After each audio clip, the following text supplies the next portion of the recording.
Surah Al-Mudaththir adalah surat diturunkan Allah yang kedua setelah Al-Alaq. Kenapa dalam Al-Quran justru surat Al-Baqarah yang dibaca duluan? Mohon penjelasannya Ustaz. Mengapa tidak disusun berdasarkan urutan turunnya? Jadi Al-Quran itu bukan kitab sejarah murni, ya tidak ya. Jadi bukan berarti Al-Baqarah turun dulu, enggak. Tapi Al-Quran turun, Al-Alaq pun hanya turun 5 ayat pertama. Terus ayat belakangnya turun belakangan nanti, jauh belakangan.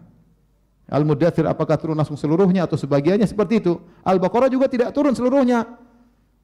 Langsung total Al-Baqarah demikian, ya. Contoh Al-Maidah tidak langsung turun seluruhnya, ternyata al-yauma akmaltu lakum dinakum wa atmamtu alaikum nikmati turun di tatkala haji wada.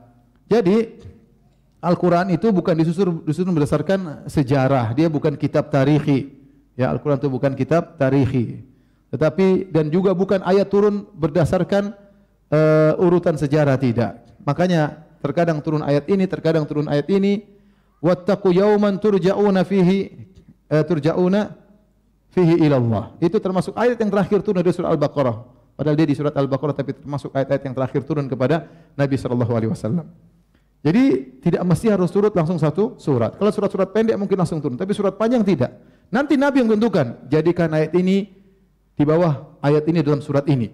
Atau waktu Nabi baca, Nabi letakkan di bawah surat ayat ini, dalam surat ini. Itu yang Nabi yang atur, itu wahyu dari Allah Subhanahu wa taala. Jadi jangan antum sangka surat Al-Baqarah itu surat ke-7, ayat ke-7 sejarahnya terjadi setelah ayat pertama. Tidak begitu, tidak mesti begitu.